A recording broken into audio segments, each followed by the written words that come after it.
시청자 여러분 안녕하십니까. 무기고 시간으로 돌아왔습니다. 오랜만에 중국 무기네요. 네, 작년 2022년 2월 24일 러시아 우크라이나 전쟁을 발발하자 전 세계는 새로운 안보 위협을 느끼게 되었죠. 그리고 이른바 반미 진영에서 다각도로 서방에 도전할 것이라는 얘기가 있었습니다. 특히 우크라이나의 다음 차례는 과연 누가 될 것인가에 대한 이야기가 정말 많았죠. 여기에는 심지어 우리나라도 포함되어 있었습니다. 그런데 국내외 전문가들이 가장 많이 지적한 곳은요, 바로 대만이었습니다. 다시 말해 중국의 대만 침공이 가장 현실적으로 유력한 곳이라는 의견이 다수였죠. 그리고 이런 와중에 중국 해군의 위상을 일신시킬 수 있는 중국의 신형 003급 항공모함 푸젠함이 작년 6월 17일 진수되었습니다. 그래서 당시 여론은 더욱 들끓었었죠. 따라서 샤르 군사연구소에서는요, 중국의 대만 침공 시 주력 항공모함이 될 003급 항공모함 푸젠에 대해 알아보는 시간을 갖고자 합니다.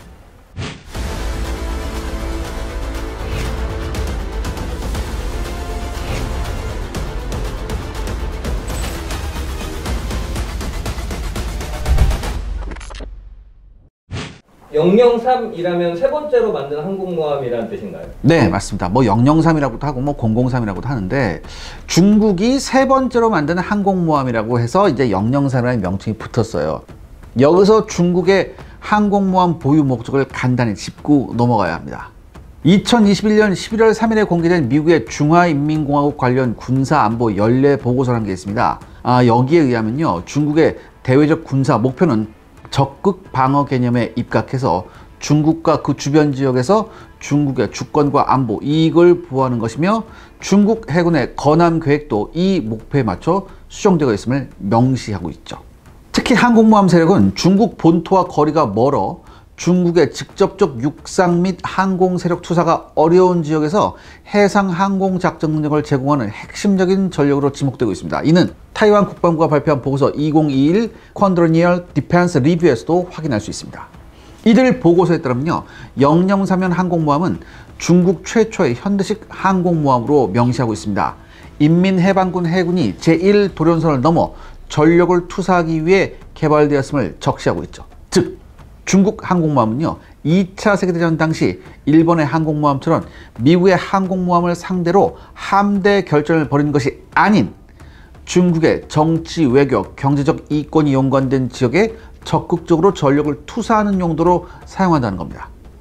하지만 그동안 중국이 운영 중이던 두 척의 항공모함은 이런 임무를 수행하기에는 역부족이었어요. 첫 번째 항공모함인 001형 항공모함 랴오닝은요, 과거 소련 해군 특유의 항공 순양함 개념에 맞춰 설계가 된 거였어요. 이 항공 순양함은 이 대양 함대의 항공 초계와 요격 능력을 제공하기 위해서 강력한 자체 무장을 갖춘 대형함에다가 소수의 요격용 전투기를 탑재하는 그런 함종이에요. 그러니까 굉장히 독특하죠, 이게.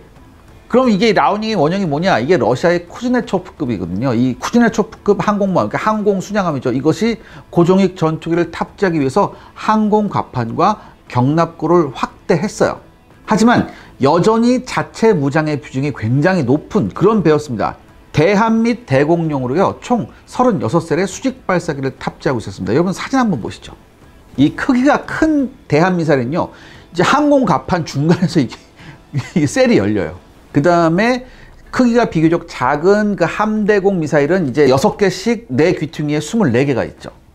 그런데 이 확대된 항공 갑판하고 경납고도 소수의 전투기와 대잠 헬기만을 탑재한 것을 그런 걸 상정하고 있습니다. 그러니까 다수의 함재기를 집중 운용하기에는 굉장히 어려운 구조예요. 그러니까 일본함 라우닝은요, 이 쿠즈네초프급을 그대로 들여서 사용했기 때문에 어쩔 수 없었죠. 그렇지만 중국 해군은요, 두 번째 항공모함인 002형 항공모함 산둥에 소련식 항공 순양함의 형태나 구조를 원하지 않았었습니다.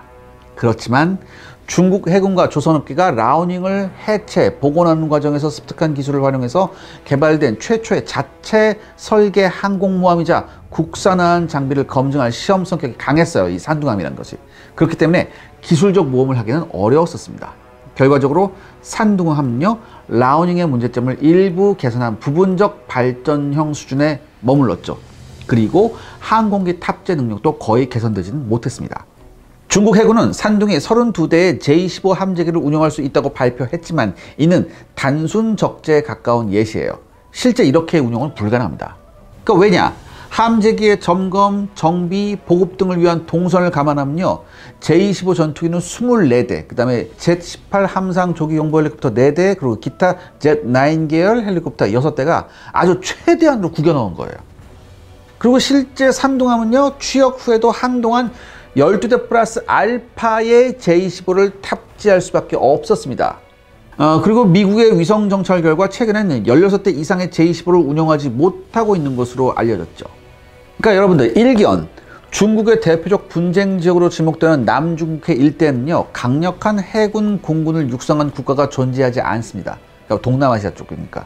그렇기 때문에 대형 전투기 12대에서 24대도 상당히 위협적인 전력이라고 볼 수 있죠. 그렇지만 이 다요이다오, 그러니까 센카쿠 열도, 요런 여기나 타이완 방면의 작전 환경, 혹은 인도나 미국, 영국과 마찰이 불가피한 인도양 방면의 작전 환경에서는 24대의 J-15만으로는 중국이 요구하는 효과를 발휘하기 굉장히 어려운 것이 사실입니다. 따라서 공격적인 대양 전력 투사를 원하는 중국이 차세대 003 항공모함을 크고 함재기 운영에 특화된 형태로 기획하는 것은 어찌 보면 당연한 것이었습니다. 그렇다면 003형은 앞에 두 항모랑 완전 다르다는 얘기인가요? 네, 이 앞에 이 라오닝하고 산둥함은요, 이 003 이 푸젠하고는 많은 면에서 구분이 됩니다. 산둥은 기본적으로 라오닝을 중국 자체 기술로 복원하는 과정에서 역설계를 통해 기술을 습득하고 이를 바탕으로 건조된 항공모함이에요. 따라서 함정의 규모와 구조 면에서 큰 차이가 없죠. 반면 이 푸젠, 003형 푸젠은요, 라오닝과 산둥으로 이어지는 기본 구조를 완전히 버렸죠. 대신에 미국 해군이 운영하는 슈퍼캐리어, 즉 초대형 항공모함을 모델로 삼아서 독자적으로 설계를 수행했습니다. 그리고 항공모함을 구성하는 데 필요한 각종 구성 요소를요, 자체 기술 개발로 해결했어요. 이게 굉장히 중요한 점입니다. 이 기술적 관점으로 볼 때요, 산둥이 외산을 국산화하는 항공모함이라고 하면 이 푸젠은 자체 개발한 항공모함이에요. 어슨이라고 있습니다. US Naval Institute, 즉 미국 해군 연구소라고 있는데, 여기 저널에서 진수식 이전부터 이 푸젠 항공모함은요, 기술의 세대 구분에서 미국 해군의 항공모함과 비슷한 단계에 도달했으며 심각한 기술적 문제 없이 실전 배치 단계에 도달을 한다면 과거 미국의 키티호크급 항공모함 수준의 작전 능력을 발휘할 것이라고 평가했습니다. 그러니까 왜 키티호크급이냐? 이 키티호급 나중에 얘기 나왔지만 일단 여러분 알아두세요. 이 키티호크급은 일부는 재래식함이에요. 그러니까 원자력이 아니고. 아무튼 2000년대 초반 미국 해군의 키티호크는요, 일반적으로 40대에서 48대의 FA-18CD 호넷 전투기, 그 다음에 EA-6B 프라울러 전자전기, 그리고 4대의 E-2C 호크아이 조기용보기, 그 다음에 5에서 6대의 SH-60 해상작전 헬리콥터 등을 운용했었습니다. 이 단기간 운영이나 단순 적재라면 고정익기와 회전익기를 합쳐서 70대 이상도 탑재할 수 있었어요. 이는 대체로 라오닝과 산둥함의 함재기 운영 능력보다 2배 이상 큰 규모입니다. 만약 003형 푸젠 항공모함이 키티호크와 비슷한 함재기 운영 능력을 제공한다면 과거 미국의 키티호크급 항공모함이 수행하던 임무 대부분을 비슷하게 수행할 수 있다는 얘기입니다. 즉, 중국 해군이 요구하는 타이완 다오다위어 방면 혹은 말라카 해협 서부의 인도양 방면에서 작전을 수행하기에 충분한 수준이죠. 이 항공기 운영 능력을 좌우하는 항공갑판이나 경납고의 규모만 보면 어슨리의 추측이 과장이나 허풍이 아니라는 것을 곧바로 이해할 수 있습니다. 그러면 003은 스펙이 어떻게 되나요? 일단 중국답게 정확한 스펙이 공개되지는 않았어요. 그러니까 기존에 중국이 운영하던 라오닝이나 산둥이요, 이게 만재 배수량이 67,000톤급 되거든요. 이건 역시 큰 항공모함이에요. 그렇지만 만재 배수량이 10만 톤을 넘나드는 미국 해군의 니미츠급이나 제랄드 포드급 슈퍼 캐리어들과 직접 비교하는 어렵죠. 그런데 중국 해군 장교들이나 이 진수식이 행해졌던 상하이 장난 조선소 등은요, 진수식 이전부터 공공연히 차세대 중국 항공모함이 만재 배수량 78,000톤급 이상의 대형함이라고 주장해왔습니다. 그리고 위성 사진을 분석한 추정 규모에 의하면요, 푸젠은 항공갑판을 기준으로 전장 319에서 325m, 전폭 75에서 82m가량의 거함입니다. 미국 최후의 재래식 항공모함이었던 이 키티호크급의 존 F 케네디함이요, 전장이 321m, 전폭이 77m, 만재 배수량이 82,600톤이었거든요. 그러니까 이거하고 거의 동등한 규모죠. 그러니까 한마디로 재래식 항공모함 중 최대 규모가 될 가능성이 있어요. 이 위성 사진을 바탕으로 한 푸젠의 갑판 면적은 최대 16,000제곱미터입니다. 물론 총 갑판 면적 중 항공 갑판 이외에 아일랜드나 무장 등이 설치되는 공간이 있기 때문에 항공 갑판의 면적은 다소 작아질 수도 있죠. 그럼에도 불구하고 15,500제곱미터 이하는 절대 아닐 거예요. 참고로 원자력 추진 제럴드 포드의 갑판 면적은요 18,000제곱미터고요. 니미츠의 갑판 면적이 16,000제곱미터 플러스 알파입니다. 그러니까 항공 갑판 면적은 현재 미국 해군의 현역 항공모함들을 거의 쫓아온 거죠. 또 참고가 뭐냐면 이제 퀸 엘리자베스급이거든요. 영국에. 이게 14,550제곱미터고요. 프랑스의 샤를 드골이 10,050제곱미터, 라우닝과 산둥이 1,800제곱미터입니다. 그러니까 미국 이외의 항공모함과는 직접 비교가 어려울 만큼 차이가 큰 거죠. 경납고 규모 역시 항공 갑판과 사정이 비슷합니다. 푸젠의 선체 폭은요 28m 이상, 갑판 하부 스폰슨을 제외한 넓이는 40m 이상입니다. 이 스폰슨이란 건 뭐냐면 여러분 항공모함 측면에 돌출된 부분이에요. 이게 각종 무장과 장비의 하우징을 제공하거든요. 따라서 6,000에서 6,500제곱미터 이상의 경납고 면적을 확보했을 가능성이 높습니다. 이는 FA-18EF 계열 전투기를 30대 가까이 적재할 수 있는 규모예요. 그러니까 비교 대상이 되는 니미츠하고 제럴드 포드의 경납고 면적이 7,000제곱미터 이상이고요. 퀸 엘리자베스는 5,000제곱미터, 샤를 드골이 4,250, 라우닝과 산둥이 4,500 정도 됩니다. 따라서 미국의 슈퍼 캐리어와 비견되는 규모죠. 대신 경납고의 면적은 크게 증가한 데 반해 엘리베이터의 규모나 수요는 라우닝과 산둥과 비교해서 거의 늘어나지 않은 점도 주목해야 됩니다. 이 003형 푸젠 항공모함은요 라우닝 상둥처럼 대형 엘리베이터를 2개 아일랜드 앞뒤로 설치했어요. 따라서 경납고 항공 갑판 간 항공기 이동 속도는요 3개에서 4개의 대형 엘리베이터로 엘리베이터당 2대의 함재기를 한 번에 옮길 수 있는 미국 항공모함의 50% 이하, 즉 공간은 넓지만 미국 항공모함에 비해 운용 효율이 떨어질 수 있는 그런 항공모함으로 평가할 수 있죠. 또한 미국의 슈퍼캐리어는 앵글드 데크에도 2개의 사출기가 있는데 반해 이 003형 푸젠은 1개의 사출기만 있습니다. 이는 유사시 항공기 출격 능력에도 차이가 있음을 의미하죠. 그럼 왜 이렇게 대형화가 됐나요? 네, 이 003형 푸젠 항공모함의 대형 선체는요 넓은 항공 갑판과 경납고 공간 그리고 대량의 항공료와 항공기용 무장 탑재를 위한 선택이었습니다. 앞서 언급했듯이 라우닝이나 산둥에 비해서 항공 갑판은 약 50%, 경납고는 약 40% 넘게 확대됐는데 규모가 유사한 미국의 키티호커급이 항공유 한 700만 리터 이상을 적재하거든요. 그리고 항공기용 무장은 한 2,000톤 이상을 탑재해요. 이렇게 설계가 되는데 이걸 감안하면 이 푸젠함도 그에 준하는 탑재량을 보장할 수 있을 거예요. 그러니까 이 역시 기존 라우닝에 비해서 3에서 50%가량 많은 탑재량이죠. 이건 뭘 말하느냐? 결국 이 푸젠 항공모함이 더 많은 함재기를 미국 항공모함과 같은 방식으로 즉 효율적으로 운용하기 위한 거라는 얘기죠. 그러니까 한마디로 함재기 사출 장치를 탑재해서 함재기 운용 능력을 극대화하기 위해서는 항공모함의 대형화는 중국 해군에게 불가피한 선택이었습니다. 시청자 여러분들의 구독과 좋아요는 영상 제작에 정말 큰 도움이 됩니다. 여러분들 부탁드리겠습니다. 구독과 좋아요. 그 사출기가 그렇게 중요한가요? 네, 제가 이거 여러 차례 말씀드렸었는데 이 산둥하고 라우닝에 채택된 방식이 뭐냐면 스토버 방식이죠. 여러분 잘 아실 거예요. Short Takeoff but Arrested Recovery, 즉 단거리 이함 강제 착함 방식인데 그러니까 이런 방식은 스키 점프 구조물을 사용해서 이함하는 함재기의 활주거리가 늘어나는 것과 비슷한 효과를 제공하게 됩니다. 그리고 이함의 기계적인 작동 구조가 존재하지 않는 만큼 구조가 간단하고 운용도 매우 편리한 편이죠. 하지만 이 스토바형 항공모함에서는요 함재기가 자체 추력하고 항공모함의 항행 속도가 또 좀 추가가 돼야 돼요. 그러니까 항공모함이 전속력으로 달리면서 이렇게 날려줘야 되거든. 그렇기 때문에 함재기의 최대 이륙 중량이 크게 제한됩니다. 그리고 활주거리 확보를 위해 항공갑판에 많은 공간을 비워둬야 하는 문제가 있죠. 반면 003형 푸젠 항공모함은 미국이나 프랑스의 항공모함처럼 캐토바 방식입니다. 즉 Catapult Assisted Takeoff but Arrested Recovery, 사출기 이함 강제 착함 방식이죠. 이 캐토바는 사출기를 사용해 함재기를 가속시켜서 이함하는 방식을 사용합니다. 짧은 거리에서 빠른 이함 속도를 달성할 수 있죠. 쉽게 말해서 비행기를 거대한 새총으로 날리는 거하고 똑같아요.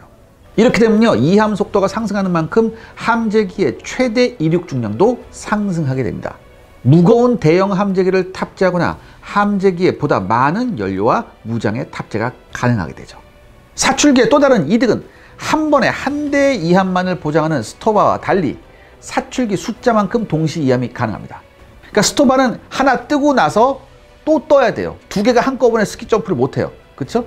단 이함 간격이 좁은 연속 이함은 가능하죠. 휙휙휙. 그러니까 하나 뜨고서 5초 만에 또 날아가고 이런 것도 된다 이거지. 그렇지? 뭐 그러니까 이런 상으로는.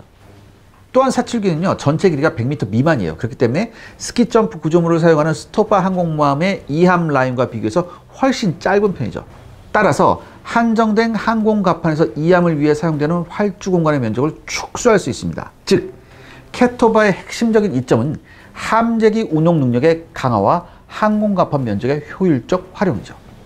하지만 장점만큼 단점도 명백합니다. 사출기는 스키 점프와 달리 엄청난 동력을 사용하는 구조물이에요.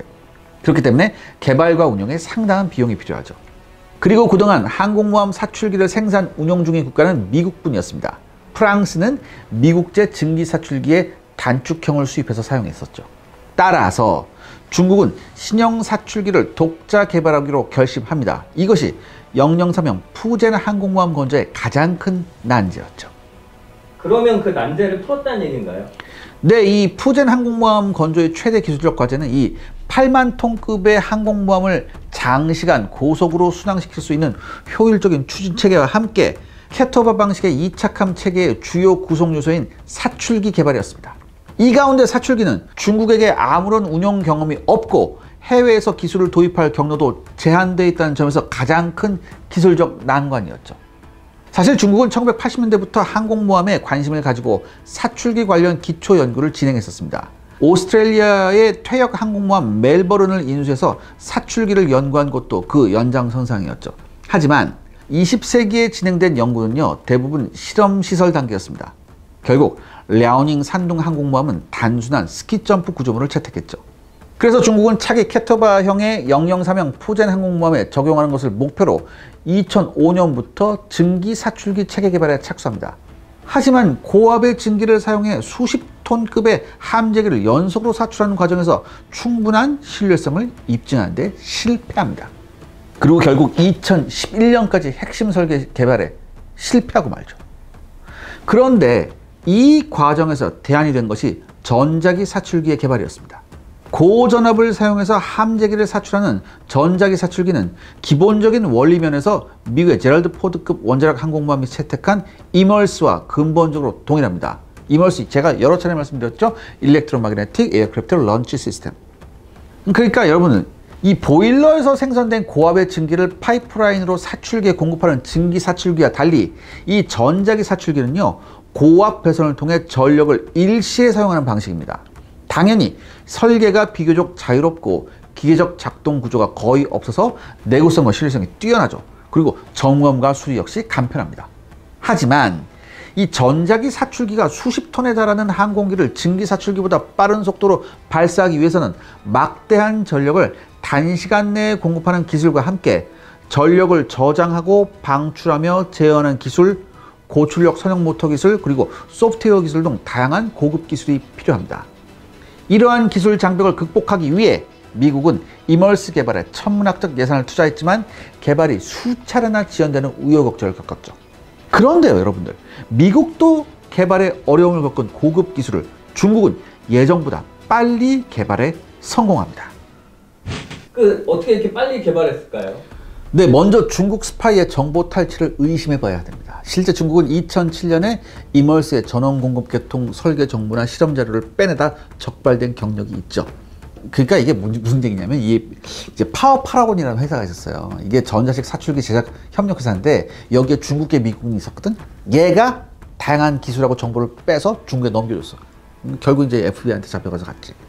하지만 여러분, 이걸 생각해 보셔야 돼요. 이멀스와 중국의 전자기 사출기는요, 구조적으로 상당히 다릅니다. 그러니까 누출된 정보는 부분적인 복제나 참조 수준에 머문 것으로 보여요. 왜냐하면 카피하려고 했다면 구조 자체를 다르게 만들 필요 없이 그냥 카피하면 되는데, 근데 이거 보면 이멀스하고는 좀 달라요. 하지만 초기 탐색 개발 과정에서 중국이 엄청난 이득을 본 건 사실이에요.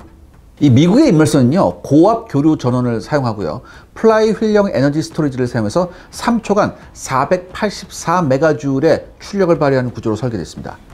반면 중국은요, 상대적으로 낮은 전압의 직류 전원을 사용합니다. 그리고 에너지 전향의 플라이휠과 대용량 배터리를 함께 사용해요. 그리고 추정 에너지도 300메가줄 이상으로 이멀스보다 낮고요, 충전 시간도 상당히 길다고 합니다. 다만 이멀스에 비해 에너지 효율이 높고요, 전력 공급 시간이 상대적으로 긴 구조여서 긴 거리의 가속에는 더 유리하다고 합니다.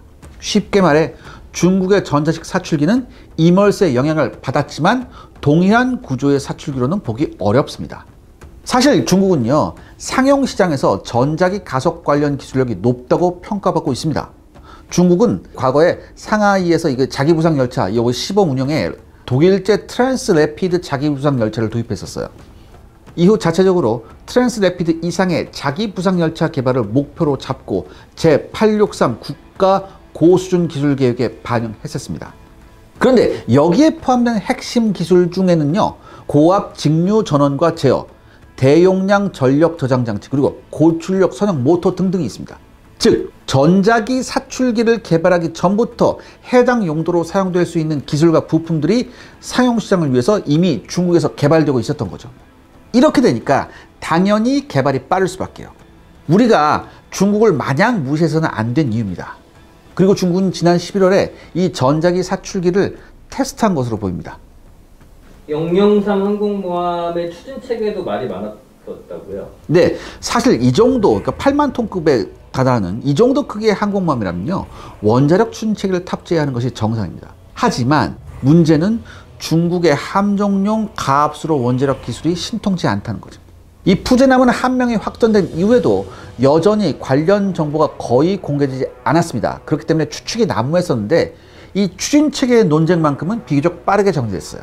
왜냐하면 중국 해군이요, 이 차기 항공모함, 즉 004함부터 원자력 추진 체계를 탑재한다고 단정했기 때문이죠. 그리고 얼마 지나지 않아 확인된 이 푸젠 항공모함의 아일랜드에서 연돌 구조가 확인되었습니다. 그러니까 이거 뭐 빼도 박도 못하죠.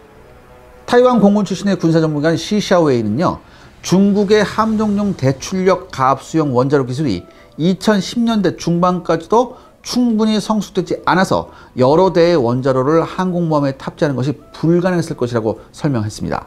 실제로 중국의 원자로와 소형 증기터빈은요, 093 혹은 094 계열 전략 공격 원자력 잠수함 가동률 하락의 주된 원인으로 지목받고 있습니다. 다만 장기적으로 원자력 추진기관 획득은 선택이 아닌 필수 목표가 될 것임이 분명해요. 왜냐하면 이게 연료가 필요 없잖아요. 원자력이 들어가게 됩니다. 그러니까 연료가 불필요한 원자력 항공모함은 보급 없이 장기간 고속을 낼 수 있어요. 또한 함정용 연료 탑재 공간을 항공유나 항공무장 탑재 공간으로 분배하면 항공기 운영 능력도 크게 향상이 되겠죠. 이 푸젠급과 규모가 비슷했던 키티오크급 항공모함은요, 대략 80여 대 항공기를 탑재했었는데요. 그렇지만 재래식 추진 관계로 함재기용 연료가 5,082톤을 실을 수 있었고요, 함선 자체 항행을 위한 항해용 연료도 7,828톤을 적재해야만 했습니다. 하지만 후속함이자 원자력 추진 방식의 니미츠급 항공모함은요, 항공유를 약 9,000톤 실을 수 있었죠. 약 53% 증가한 겁니다. 더욱이 재래식 추진의 키티오크급은 항공유뿐만 아니라 무장 탑재 부족과 짧은 항속거리 등의 여러 문제를 노출했습니다. 게다가 원자로는 산소를 소모하지 않으므로 함교에 굴뚝을 만들 필요도 없죠. 따라서 갑판 위의 난기류 때문에 함재기 이착함이 어려워지는 문제도 없어집니다. 이렇게 보면요, 중국의 푸젠함은요, 이들 문제로부터 자유로울 수 없다는 거죠. 그러면 추진 체계로 뭐를 쓰나요? 네, 만재 배수량 8만 톤이 넘는 거대한 배를 그것도 28노트 이상의 속력으로 움직이기 위해서는요, 최소 20만 마력 이상의 동력 체계와 4축 추진 구성이 필요합니다. 사실 재래식 동력 항공모함이든 원자력 항공모함이든요, 그 본질은 끓는 물이 필요하다는 거예요. 이 원자력 항공모함은요, 제어봉 삽입 깊이를 조절해서 원자로 화력의 출력을 조절한 다음 이 열을 이용해서 물을 끓여서 고압의 증기를 생산합니다. 그리고 이 증기 터빈을 구동시킨 다음에 송전축을 통해 프로펠러를 구동시키죠. 단지 재래식 항공모함은 중유로 연소시키고 핵 항공모함은 원자로를 이용한다는 그런 차이가 있습니다. 이런 종류의 증기터빈 항공모함은요 2차 세계대전 때부터 즐겨 사용했습니다. 대형 선박의 운영에 가장 적합하다고 생각했기 때문이죠. 따라서 중국은 라오닝함과 산둥함에 8대의 증기보일러를 탑재하고 2개 조로 나눠서 4대의 증기터빈을 구동했습니다. 그리고 4개의 프로펠러를 통해서 총 20만 마력의 추진력을 발휘할 수 있었죠. 그런데 이 증기터빈 방식은요 엔진을 시동하려면 중유를 먼저 점화해야 돼요. 그래서 섭씨 400도 이상의 고온 고압의 증기가 될 때까지 보일러 물을 끓여서 증기터빈을 구동해야 합니다. 따라서 랴오닝이나 산둥함은요 출항을 하기 전 항상 먼저 10시간 동안 연료를 연소시켜서 물을 끓여야 해요. 사실 이 단계는 미국의 원자력 항공모함도 마찬가지지만 핵을 사용하잖아요 얘네들은. 그렇기 때문에 이 시간을 상당히 단축시킬 수 있습니다. 그리고 일단 증기터빈이 작동한 후에는 계속 이를 유지해야 되는데요 원자력에 비해 재래식이 훨씬 운용하기가 까다롭습니다. 중국은 비효율적인 증기터빈 엔진을 대체하기 위해서 대형 대출력의 가스터빈 엔진의 자체 개발을 꾸준히 진행해 왔습니다. 그리고 이 과정에서 우크라이나의 UGT-25000 가스터빈 엔진의 설계를 도입해 27에서 28메가와트의 출력을 발휘하는 QC280 가스터빈 엔진을 완성했습니다. 미국의 LM2500 가스터빈 엔진과 비슷한 출력을 발휘하는 이 가스터빈 엔진은요 현재 052C형 구축함과 055형 구축함의 주 기관으로 사용되고 있죠. 즉 중국은 이미 가스터빈 엔진을 국산화한 겁니다. 이 가스터빈 엔진의 또 다른 이점이 있는데요 그게 바로 최적이에요. 이 가스터빈 엔진의 최적은요 통상적으로 동일한 출력을 발휘하는 디젤 엔진의 3분의 1에서 5분의 1 수준, 보일러와 결합된 증기터빈 엔진의 5분의 1에서 10분의 1 수준입니다. 비록 저속 추진 시에는 연료 효율이 매우 나빠지지만 항공모함은요 보통 상시 고속을 유지해야 할 경우가 많거든요. 그렇기 때문에 연료 효율이라는 약점에서도 상대적으로 자유롭다고 합니다. 결론적으로 003형 푸젠 항공모함은 가스터빈 엔진이 탑재된 것으로 추정되고요. 또한 선박 전체에 전기를 효율적으로 공급하기 위해 별도의 디젤 발전기가 여러 개 추가된 것으로 추측해 볼 수 있습니다. 003함의 또 다른 특징이 전원 공급 체계라고 하던데요. 근데 이 푸젠 항공모함은요 기존 랴오닝과 산둥함에서 사용한 전원 공급 체계를 완전히 갈아엎어서 이 푸젠함에 적용했습니다. 가장 큰 이유는 역시 전자기 사출기 때문이죠.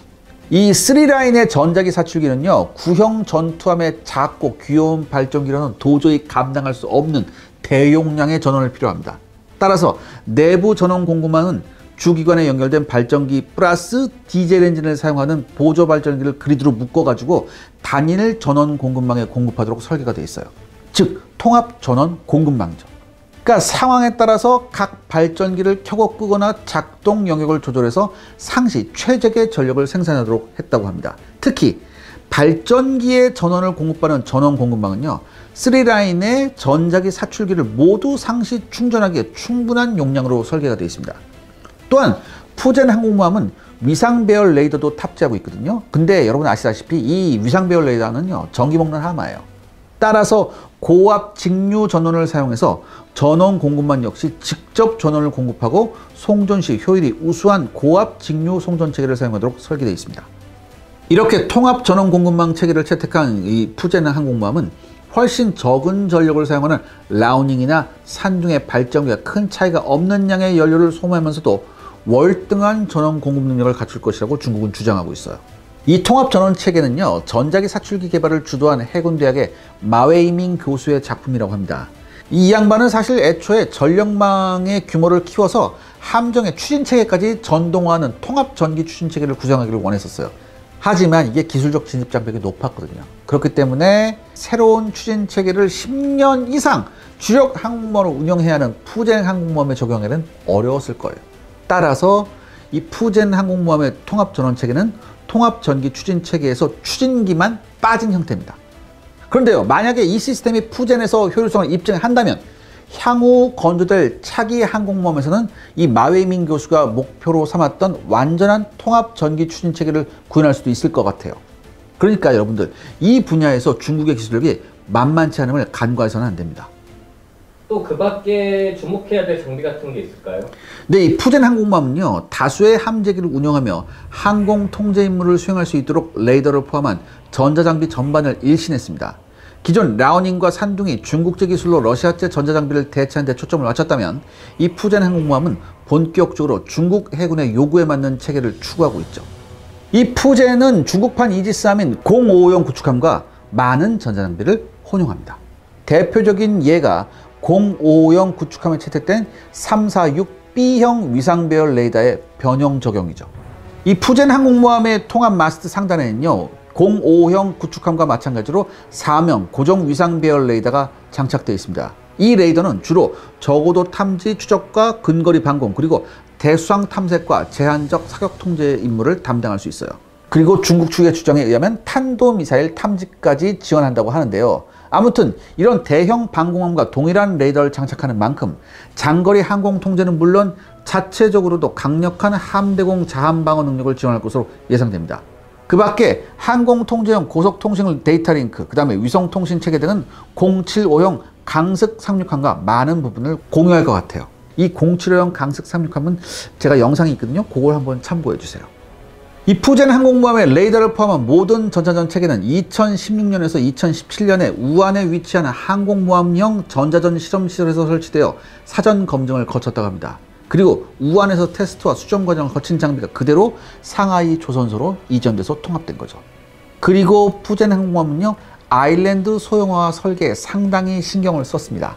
그러니까 라오닝의 원형이 이 러시아의 쿠즈네초프 항공모함은요, 이게 항공 순양함, 요거는 강력한 단독 교정 능력을 원했어요. 그렇기 때문에 1970에서 80년대의 기술로 이걸 구현하다 보니까 아일랜드가 굉장히 비대해졌습니다. 그런데 이 아일랜드가 대형화되면요, 항공 갑판의 공간을 잠식하게 되죠. 당연히. 또한 비대칭 형상인 항공모함의 횡 안정성을 떨어뜨리게 되고요. 이게 너무 이게 항공모함인데 한쪽에 아일랜드가 크게 있으면 이게 기우뚱기우뚱 할 거 아니야, 잘못하면. 그리고 함재기를 뒤흔들 수 있는 난기류의 원인이 되기도 합니다.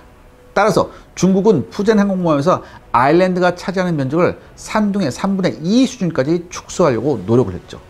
사실 대형 위상 배열 레이더하고요, 통합 마스트를 장착하고 출력이 큰 대형 추진기관에 맞춰서 배기구의 규모가 확대되었기 때문에 이게 절대적으로 이게 아일랜드 규모가 작다고는 할 수는 없어요. 그래도 라오닝이나 산둥에 비해서는 어느 정도 축소에 성공했다고 평가를 받고 있습니다.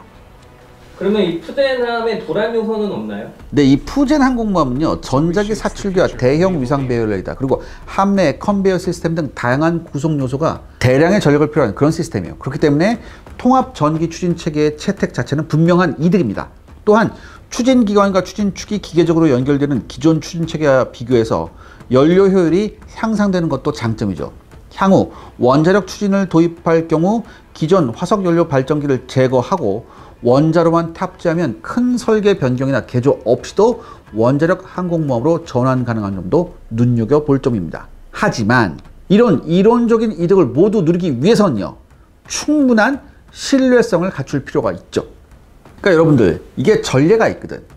그러니까 기관 트러블로 엄청난 시간과 비용을 소모한 영국 해군의 45형 네어링급 구축함이나 미국의 DDG-1000 구축함 등에서 알 수 있듯이 이 통합 전기 추진 체계 기술은요, 아직 완전히 성숙했다고 보기는 어렵습니다.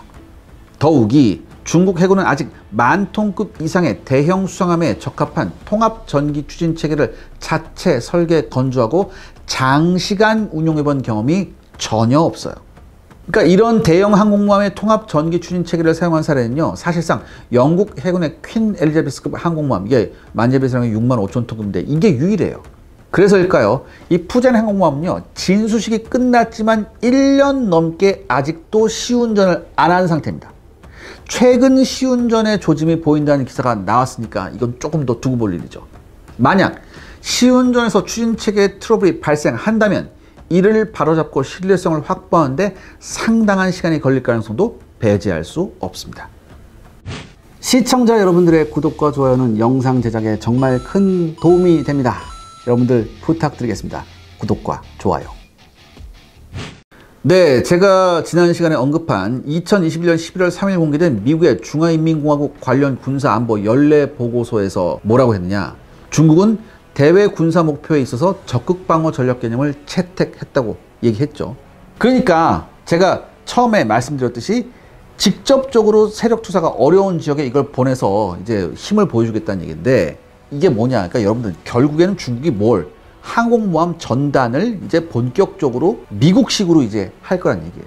즉 미국식의 항공모함 전단을 중국이 만들고 이렇게 만들어진 목표는 중국의 정치, 외교, 경제적 이권이 연관되는 지역에서 적극적으로 전력을 투사하는 용도로 사용될 겁니다.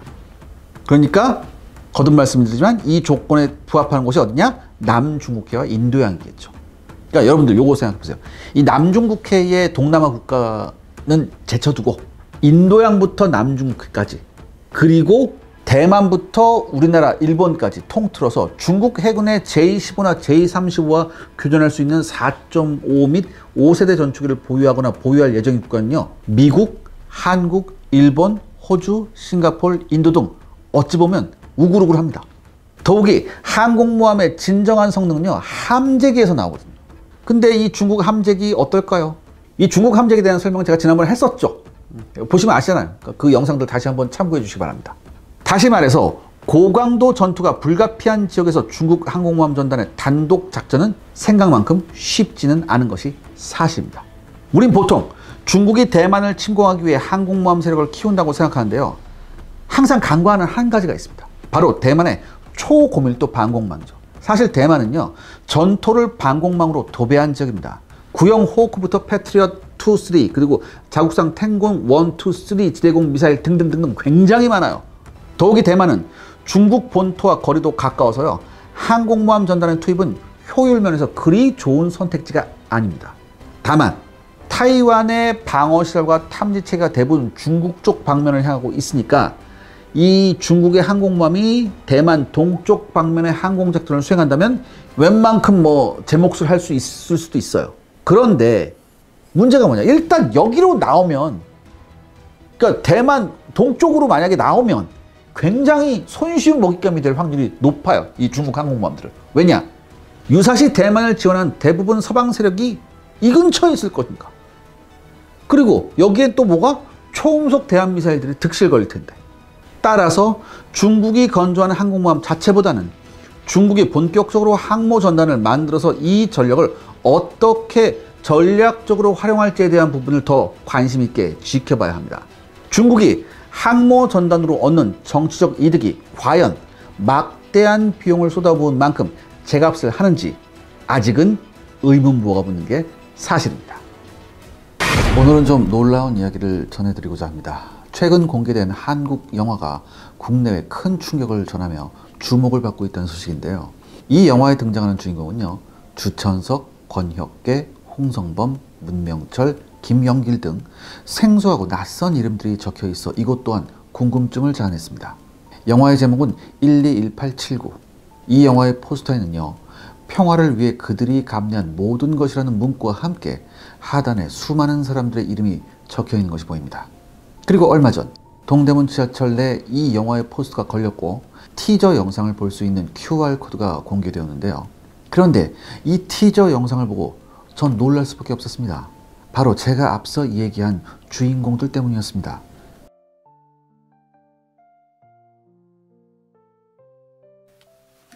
내 나라를 거스르려면 해야지. 나라를 위해서 싸운다간 그 정신이죠. 죽더라도 저 열심히 해야지. 지금도 나라 땅을 뺏기게 되면 내가 가만히 있을 수가 없지. 젊은 사람들만 행복하게 지내시면 제일 좋을 것 같아요. 나는 대한민국이 제일 좋은 나라를 하면 제일 좋겠다. 건강하게 공부 열심히 해서 좋은 나라 만들기를 손모아 빕니다. 나라 사랑하는 마음을 가지시면 좋겠어요.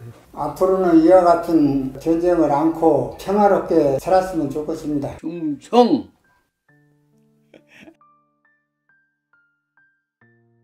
그렇습니다. 이것은 영화가 아닙니다. 사람들의 이목을 끌기 위한 페이크 포스터였으며 실제 등장하는 주인공들은 1950년 당시 6.25 전쟁에 참전했던 참전 용사들이었습니다. 이것을 기획한 곳의 정체는 시청자 여러분이 잘 아시는 우리나라의 작은 기업 인프레시인데요. 이들은 낡아 무너질 듯한 비참한 환경에 거주하며 폐지를 주워 팔며 생계를 유지하고 기초생활수급자로 기본적인 일상생활조차 불가한 90대의 6.25 참전 용사들이었습니다.